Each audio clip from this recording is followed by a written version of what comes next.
Hello, everyone, and welcome to our Mexico City edition of My Surrogacy Journey, the podcast. I'm your host, Wes. I'm one of the founders of My Surrogacy Journey, and today I am joined by all of our MSJ team. So it's a really special edition.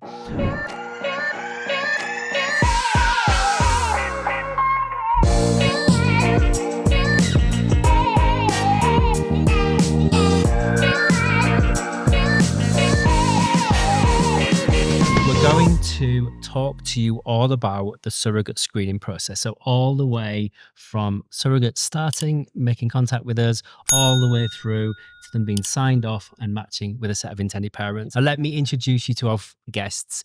So we have our regular on our podcasts, which is Debbie Evans. She's our clinical and compliance director at My Surrogacy Journey. Hi, Debbie. Hi, Wes. And then we've got Fernanda, but we call her Fer, and she is our. Tell us your title, Fer. Hi, Wes. Thank you. I'm Fer, and I'm in charge of the surrogates and take care of them. And I'm looking for them in all the process. I'm looking for them, and I know. And so Fer is our surrogate membership manager. So she manages everything to do with surrogates here in Mexico City. And then we've got Dr. Alex. Hi, Alex. Hello, Wes. Tell us a little bit about what you do. All right. So, what I do here in my surrogacy journey is that I take care of our patients. I'm the clinical leader in my surrogacy journey. So that's my work. It is. And look, let's just be really clear here. Like, English is not Fer and Alex's first language, and they speak English really, really well, and they speak far better English than I speak Spanish. So don't worry about it. You know, you speak amazing English. So let's dive right in. So Alex and Fer, often you're the first person that comes into contact with our surrogates. They come through, social media. They message direct for the website. How do you approach them when they first come? What's their first interaction like with you? The first interaction, it will be a video call or a phone call. So I can explain a little bit about what we do and what we are, because we are a lot of benefits that they can have with us. And the next step, it's an interview in the MSJ office in Anzures Polanco. And in that interview, I talk with them and I explain every step that will be take to give us an embryo transfer, and all the benefits that we had, and all the doubts that they. Yeah, so it's really kind of giving them an overview of our membership benefits, what benefits they can get as being a member, surrogate member, and also being there to answer any questions if they have any, just about the process. Because sometimes people have never done this before; they have a lot of questions, and I think to give them reassurance about potential medical treatment, the IVF process, the screening. There's a lot of components involved, right? Yeah. It's important to see the expectation that they have us, and if they enter to our criteria. So that's but it's about making sure they meet the criteria, right? And then it's being transparent about the processes, because we really want to make sure that anyone that embarks on their journey with us, we're fully transparent about what's involved, and everyone starts the journey knowing all of that. And then I think it's fair to say, Alex, that they then move over to you for a bit of a medical assessment, really, a medical consultation that you're going to kind of, well, why don't you tell us? Yeah. So when Fer finishes, she tell me what patients are great for continue the process, and also if they want to continue with all the information she gives. The thing here is that we care about our patients, our surrogates, and our IPs. So we need to see that the surrogate is in good conditions of health to continue the process. So they come with me, and we do our first medical appointment, where I ask them a lot of things about their health, about their family, about a little bit if they have some disease or how they feeling. So we know what we're gonna treat. Yeah. So we're looking for obstetric history. We're looking for general health and well-being. all of the typical things. And I think that's really important, because very few organizations have a doctor in house, and it is about making sure that they are fit and well and healthy and a good candidate. Anything to add there, Debbie? Yeah, no, it's really important to make sure that we cover everything, because we're doing a medical assessment that needs to sort of lean out if there are any issues that we need to be concerned about, if there's anything that we can help them with, etc. So we need to do quite a detailed history. We need to make sure that they are eligible. As much as FER has passed them as being eligible, we need to back that up from a medical perspective. Is their BMI correct? Have they got high blood pressure? Have they got diabetes? Have they got a high thyroid function? Have they got a lack of vitamin D? All of those things we need to start thinking about. Do they know that already before we've even started the screening? It may well be that there's something they already know. Yeah. So we need to tackle some of those things head on before we can say, yeah, they're good candidates and they're ready to take the next step. Because when we start thinking about processing screening and doing scans, etc., we need to know that they're prepared and ready for that. Yeah, and I think that's our commitment as an agency, to make sure that we are very thorough in our clinical screening, because and also, Alex, I know that you spend a lot of time with our surrogates, giving them reassurance, being a support network from a clinical point of view, so that if they do have anything that they're concerned about, if they're unsure about the treatments or anything from a clinical point of view, you're there to support them. And I know that's something that the surrogates really appreciate. Yeah.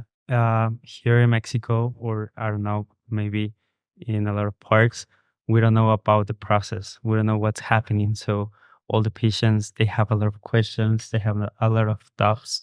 So also my work with them is to inform and to tell them what's going on, so they can feel more safe with us, and they ready to continue the process. Yeah. And some of the diseases we have in this first appointment, they are really easy to treat. So we try to treat them so they can continue and have everything good, and they can have him in a good health to continue the process. Yeah.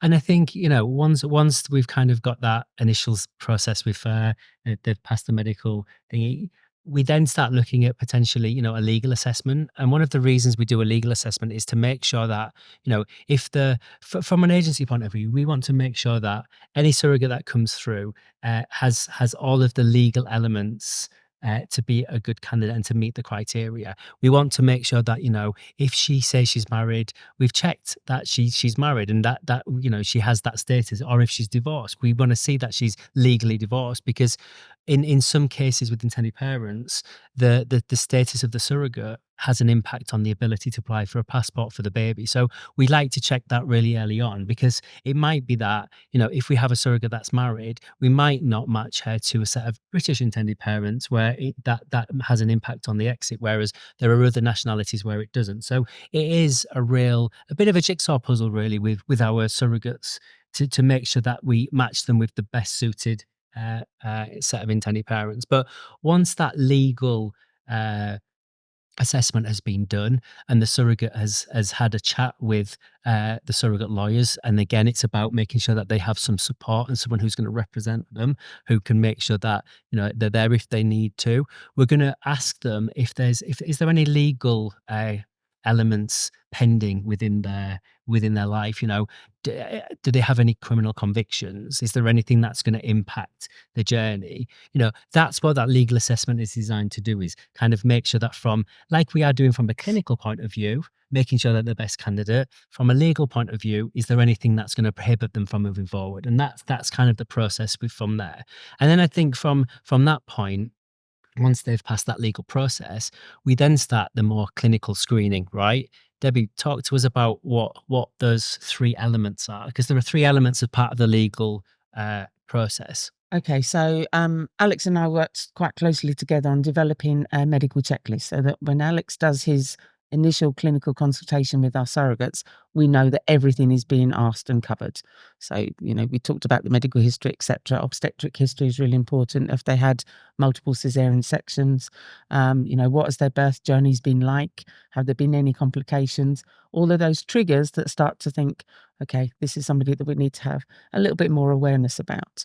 And then we then need to start thinking about, if they've passed everything to that point, screening them and getting, you've alluded to that, Wes, quite nicely, in that we want to, at MSJ, screen our surrogates before we consider matching them, because that's really important to us.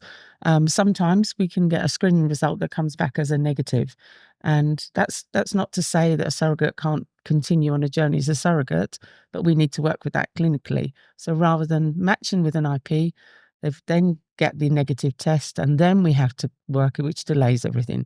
So we're doing it the right way around in our concept. So when we talk about screening, we're looking at various different things. We need to screen out for virology, HIV, hepatitis B and C, and we need to look at some of the more common STDs, which are sexually transmitted diseases such as gonorrhea, syphilis, and chlamydia. And they're really important to know the status, if they are present or if they're not, because they could have an impact on the surrogacy moving forward. So that's really important to know. And Alex will arrange all of those tests locally in country with a really good provider that can do those tests quite swiftly. We get those results back swiftly and we can act on them. I'm going to get Alex to talk a little bit more about vaginal cultures that we do, because that's also very important when we're looking at sexually transmitted diseases, and the importance or the relevance on a potential pregnancy could be quite significant. So we need to make sure. And from a general health perspective, we need to make sure that she is fit and healthy to carry a pregnancy. Pregnancy is not an easy thing to do. And we know that people procreate all around the world naturally, normally, etc. And that's fine if you're doing that for yourself. But when you're doing it for intended parents who have precious embryos, we need to make sure that our surrogates are in the best clinical healthy position that they can be.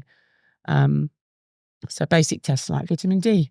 And I do get very surprised that in Mexico City that a number of our surrogates do have very low levels of vitamin D. In this beautiful sunshine city, that we have low levels, but it's quite commonplace. And so for me, coming from the UK, that's been a real eye-opener. But with Alex's help, where we quickly, swiftly get them on some calcium supplements to make sure that they are building up their vitamin D. And we're also looking at the thyroid function, because that has quite a negative impact if you do have an abnormal thyroid function on potential early miscarriage and potential harm to the pregnancies. So we need to make sure it's quite a thorough look at. And as I said, I'm going to let Alex talk a bit more about why we do vaginal cultures and how we treat, etc. Just before you do that, Alex, Debbie, you mentioned vitamin D deficiency. Just tell us a little bit about why vitamin D is important. Because it has a negative impact on early miscarriages. So if you're not carrying enough vitamin D to sustain a pregnancy, it can have a negative impact. So you need to ensure that you've got enough to support yourself. Mm-hmm. We all need vitamin D to live healthily, to help our kidneys and our livers to function naturally, normally. And if they're lacking, then they could have an impact on that, which in turn impacts on their pregnancy. It is. And I think one of the reasons we kind of assess vitamin D very early on is so that we can then take, measures to increase that. And then everything that we're doing here from a screening point of view is to maximize efficiency. And I don't like using that word, but I do, because like it is going to impact the ability and the time frame of when we can get to embryo transfer. So I don't like talking about efficiency, because we are talking about a human process, but the process is designed to be as efficient as possible, because surrogates want to move efficiently, intended parents want to move efficiently, and I think it's in everyone's best interest to do that. So it is really tailored for us to be picking stuff up very, very early, and for us to give us the ability to either say, this is not a suitable candidate, unfortunately, and give them the support to move forward with any condition they have, or if they are a suitable candidate, but we just need to give them some medication, or they need some kind of a treatment that enables them to move forward, then we can pick it up nice and early, and it's not impeding on the time frames to get to the point of embryo transfer. The process that we're talking about, vitamin D is one of the most easily convertible thing that you can turn around very quickly, very easily, with a simple addition. Yes, we want them to go out and be in the sunshine, but that could take several months for them to build up enough store to increase their vitamin D levels. Thyroid function is really, really key, and is known clinically to be a severe cause of early miscarriage. So if the thyroid function is not correct, And I'm not going to go into thyroid function today because it can be quite complex, but you need to make sure that that's managed correctly. And again, it's really simple to change the outcome of that. If you give the person thyroxine, then you're giving them back those levels of thyroid that they can build back up again to a safe level where you're taking that risk away of early miscarriages or the potential risks. Okay, amazing. So, and everything we're doing in this whole onboarding process to get into the mitochondrial transfer is to maximize the chance of success. Right. You know, vitamin D, thyroid, it's all about identifying these elements that we know have a negative impact on, you know, pregnancy, and how can we rectify them or give the surrogate and the intended parents the best possible chance. Sometimes our surrogates have no idea that they're lacking in these. You know, they come and they say, "Yeah, I've been so tired," but didn't recognise that there was something wrong and hadn't gone time to go to the doctors and find out or had the relevant screening. So we're finding these things out and they're fixable. So yeah, we can change it. So Alex, talk to us about vaginal cultures. Yes. So as Debbie says, we want to prevent everything we can. So a lot of women, they have like vaginal infections. Sometimes they don't even know that they have it because they are really common. We do the vaginal test to see if there's some bacteria there. What happens when there's bacteria? Of course, there is inflammation. Of course, the uterus and the endometrium is not going to be in good conditions.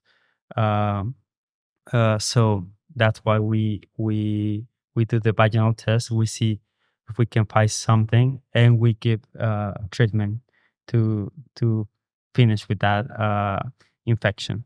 So one of the most popular here in Mexico is called ureaplasma. So when in my consultation, there's maybe I have like 10 patients per day, and 7 of them, they have ureaplasma. So it's really important to see if they have the infection, treat it, and we finish with that. What's gonna help us with that? We're gonna have a better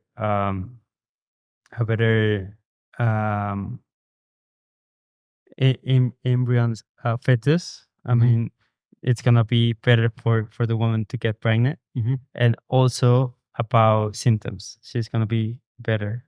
So it's really important to see if there's some bacteria or if they have something to have a better success on the process. And how long does that process of vaginal cultures take? I think it's 8 days. We take it, and we have the results 8 days after. And it's really easy. It doesn't cause a lot of pain because we have a really, really good laboratory who help us on that process. And we wait 8 days for the results. If something goes positive, we also give the treatment, and we try to be with them in all moments, because maybe we treat that infection, but also we give them recommendations to prevent it, because that's what we want. So if they have an infection, we give them points to continue with that. To prevent it being. Yeah. And then, so once they'd been given treatment, we would then retest to make sure that they were clear. Correct. Of that. But also what's really important to remember as well is if the bacterial infection or the viral infection could affect their partners, we need to make sure that their partners have been checked and tested and perhaps treated, because there's no point treating our surrogates and we've got an infected partner at home that we can then keep reinfecting. So we're very holistic. We want to make sure that we're looking after our surrogate, but also if there is a partner and he's involved, then that needs to be addressed too. And that's really important. Debbie, let's put this into context as well. These types of infections are very common, right? Very common. And I think some people at home listening might think, well, is the surrogate not a good person? Is the surrogate not looking after herself? I think there's this derogatory kind of view of people with infections. We all get infections at some times in our lives, and we shouldn't judge people for No, it. and we're not judging. Vaginas can be quite dirty places, and they can harbour bacteria very easily. And most bacteria may cause no harm, may cause no symptoms to them. So these women have no idea that these are even prevalent, that they're there until they're tested, and then they get very upset and very shocked and, oh my God, what have I done? And I haven't kept myself clean. Well, no, there's not those concepts at all. But we just need to make sure that we get rid of that bacteria as far as we possibly can, because again, we don't want to have anything that could give potential harm to that pregnancy, and vaginal infections can. Yeah. And another element that we screen as part of that screening process is the saline infusion scan. So it's a uterine scan. I'm talking like I'm a clinician here, like showing off. But Debbie, tell us a little bit about why that scan is important. So when we talk about the screening, we do the virology that we've just talked about and the STDs. The next thing that we need to do is do some scans. So we do a scan that we want to make sure that the uterus is fit for purpose. And the easiest way that we can do that is a commonplace examination that's done under ultrasound guidance with a vaginal probe. And we insert warmish saline into the uterine cavity to look if there are any anomalies. And what I mean by that is, have we got anything that could prevent an embryo being implanted? We have the endometrium cavity, which is the internal structure within the uterus that needs to develop to nurture and hang on to that embryo when we implant it. And if we've got polyps, the easiest way to describe those is like a little skin tag. We can get them anywhere in our body, but within the endometrial cavity, they could be harmful because an embryo is not able to implant because there's a polyp in the way. These are quite simple structures that can be removed very easily, but sometimes you might have several of them. You might have 10 plus, and that again can happen. And they may not cause any problems at all. Some women may complain of intramenstrual bleeding, so bleeding between their cycles, and that could give you an alert that perhaps there's something that's disturbing that endometrium and making it bleed before it should do. So we have to do that investigation. The other thing that we're looking out for is, are there any fibroids that could be encroaching on that endometrial cavity, and therefore it's not able to expand and do what it needs to do as the pregnancy progresses. And there's another condition called adenomyosis, which is scarring of the endometrium and surrounding uterine walls, and that can cause cyst-like structures that could give harm as well. So we need to rule out all of these things, and it literally is making sure that the uterus is fit for purpose.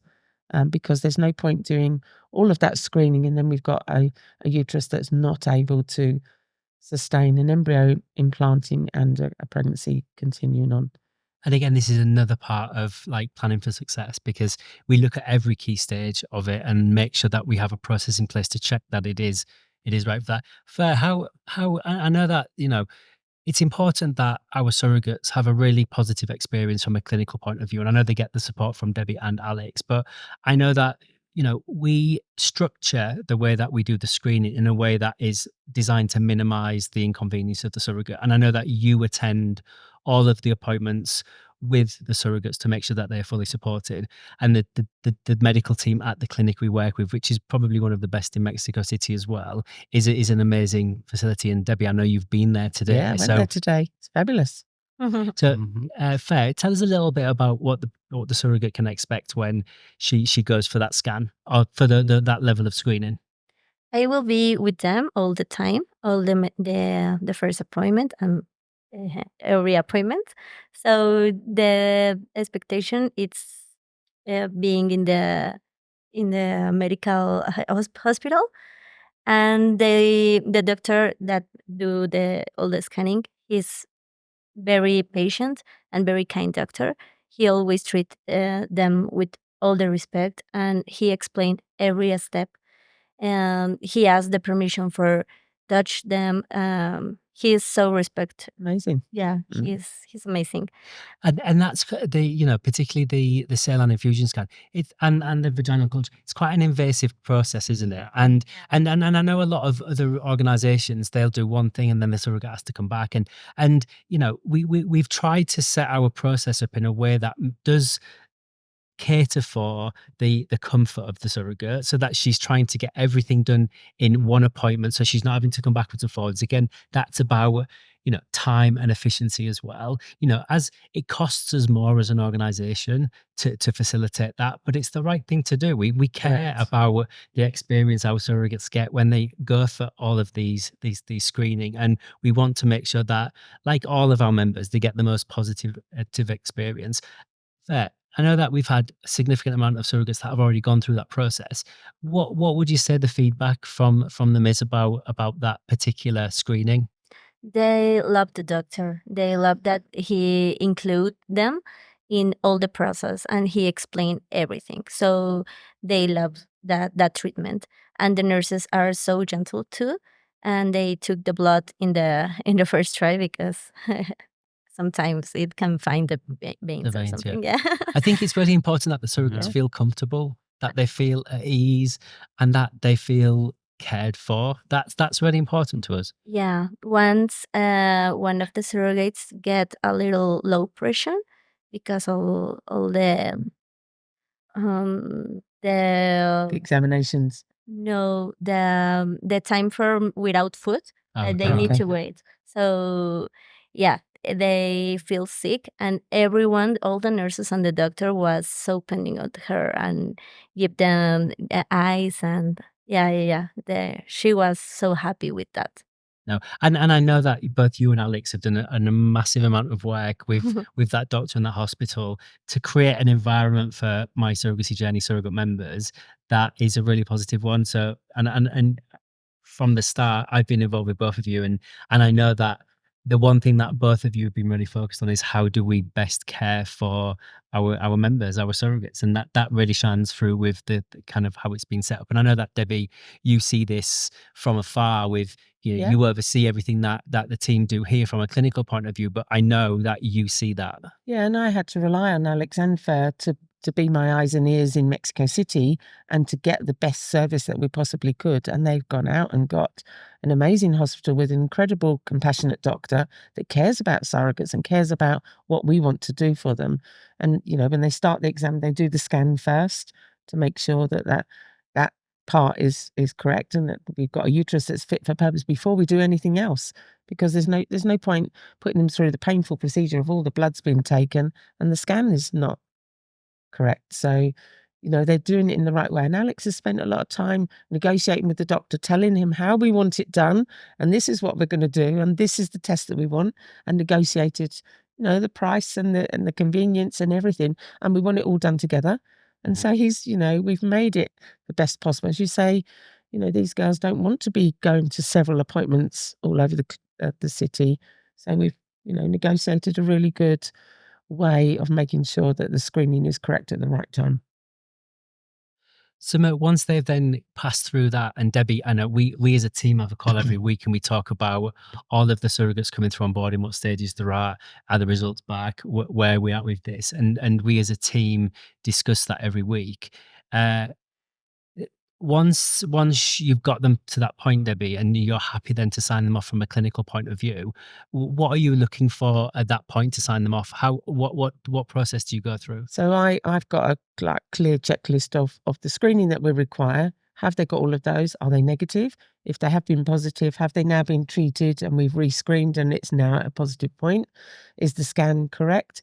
Is she past everything else that she's needed to within the whole clinical framework? And I won't sign off until we're at that point. We say, yeah, okay. And then everyone claps and says, yeah, we're in a good place. Yeah. And then we say, yes, fair, Carly, we're ready to match. Yeah. Because we're now confident that we've got a really good surrogate that's met all of the screening targets. They're quite arduous. They're quite a lot to put them through. But it's important because, as I said earlier, our intended parents have got precious gametes and embryos that we need to look after in the best possible way we can. Yeah. Now, some intended parents might want to know a lot of information about the surrogate and the screening process. Now, Debbie, I'm going to ask you this question because I think it's really important, and I really want to manage expectations of intended parents. A surrogate, even if you're working a match with her, she has a right to privacy, right? Any of the information that the team are discussing is private, confidential medical information, Correct. right? And, we would not talk to any intended parents about any medical information that the surrogate has not consented to. Why is that so important, Debbie? Because we have to protect her. Absolutely. And she doesn't want me to discuss if she's got an STD with her intended parents, because she's going to feel that makes her feel bad, that makes me feel unclean. All of those things that are in those heads that are not correct, but they are there, and then people will have a different perspective if they are being told something that's not appropriate for them to know. It's not. I'm not going to tell, a heterosexual couple or a same-sex couple that their surrogate has got an infection and we now need to treat. That's not appropriate. It's Absolutely not appropriate. No, and I feel really strongly about it, actually, because like everyone in this process, all of our members, surrogates, intended parents, everyone has a right to privacy. Yeah. And we work really hard as a team to ensure we safeguard everyone's privacy. Information is very tightly managed. And I sometimes, get the impression that some intended parents feel like because they're matched with a surrogate that they have a right to know some of this Correct, and they information, don't. and they absolutely do. And we will be asked direct questions, and sometimes we're very transparent, and I'll immediately, if I've got a hold up and I've been told that there is an infection and we need to treat, then we do let the intended parents know that we're waiting on screening, that there may well be something that we need to look into further. But that's the level of detail. And if they come back and say, "Oh, can you tell us more?" and I say, "Well, no, I'm protecting her medical history." That's not appropriate for you to do. No, but it's just like we get to know sensitive information about intended parents, clinical information. You do those consultations, Debbie. We equally protect their privacy, don't we? It's really, really, really important to us as an organisation that everyone's information is protected and they have the right to privacy. If a surrogate doesn't pass all of those rigorous screening, and all that we'll say to our intended parents is that she hasn't passed our medical screening. We're not going to give them any information. No, you don't need to give them any more info. It's not their business to know that. No, it really isn't. And then once we've got past that point and Debbie's kind of green lighted the surrogates and said that they're ready to be matched, we follow a couple more processes, don't we? So we're going to do a psychological evaluation to make sure that the surrogate is psychologically robust enough to manage the journey, and that there's nothing that's going to prevent her from being a really good candidate. And then once that element is completed, we're going to then do a social and economic assessment. And I know that you work really closely with some of our partners to enable those to happen. And from a social economic point of view, what we're looking for there is does she meet the requirements? And let's just all be clear here, all of the requirements we're talking about today, they do form part of the eligibility criteria to get to the point of being able to match with the surrogates, but they also form a really big part of the legal process as well. We have to make sure that we're not only looking at the medical elements and the screening, we are making sure that we're ticking all of those boxes that the judges are going to be looking for. We need to make sure and to demonstrate that the surrogate has had all of that screening from a psychological point of view, and they've done an assessment on a social economic environment. The social worker will visit her in her own home, make sure that the environment is conducive of a healthy pregnancy. Does she meet the requirement of living in Mexico City? Do the people that she live with know that she's doing surrogacy and are comfortable with it? From a financial point of view, is she doing surrogacy because she needs to and to survive? That's not a conducive relationship for anyone.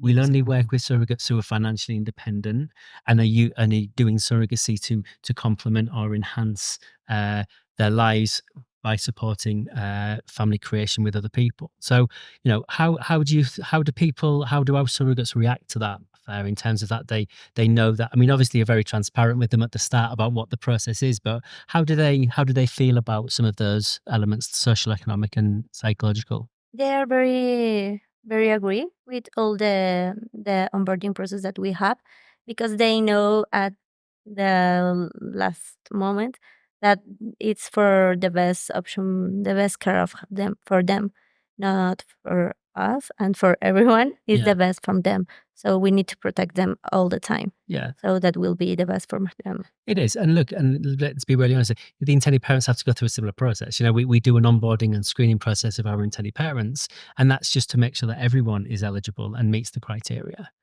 So I think I'm hoping that the podcast today has given everyone a really good understanding of the process that we go through, the diligence that we as an organization go through to ensure that our surrogates members are the best candidates they can be, but also that they have that level of support at every stage of this to make sure that they understand what's happening, but two, are able someone to explain the process and make sure that they have, particularly from a clinical point of view. So I think it's really important that they have that support network there. So that, and I know, Alex, that you check in on surrogates regularly, just independently of FAIR, so that they've got someone they can talk clinically to if they need to. And I think that's a really nice touch. And I know, and FAIR back me up here, is that the surrogates really love Alex. Cheeky Dr. Alex, But I think, but that's about the rapport, and that's what we are as an organization, and that's how we manage the process, right? Yeah, I think pregnancy, it's really hard for a woman to be pregnant, so they need someone who can be with them in the whole process, and that's part of my job. So I enjoy really to take care of them, and so that's why I believe they're happy with me. And I'm always there. and they love the idea to have someone look after them in case of she has a flu or a stomach pain or something like that. They love the idea to have someone who is always take care of them. And I think let's just elaborate on that a little bit more, Fair, is that, Alex is there to support for the surrogacy process, but also if there's any other medical elements that they want to talk to me about, he's really happy to have those elements there. So look, I think we've really covered a lot today, and I thank you all for your time. It's great to have just a podcast with the MSJ team on a UK and Mexico City. So thank you all for your work. You all make a massive difference to the support that our members get and to the outcome. So I thank you all. So if you like this episode, there are more episodes out. And if you want to hear more information about all of the other elements about our Mexico City pathway, then go to our website to look at them. Don't forget, there are other episodes available wherever you listen to this, whether you're listening to this via our app, via Spotify, Apple Podcast, Google, or YouTube. There's still time to get another fix. If you want to know more information about our services, then you can head over to our website, which is mysurrogacyjourney.com. We'd love to help you figure out the best ways to create your family. So thank you all very much, guests. I'm going to say hasta luego from Mexico City today. Thank you and goodbye. Thank you. Thank you, Wes. Bye.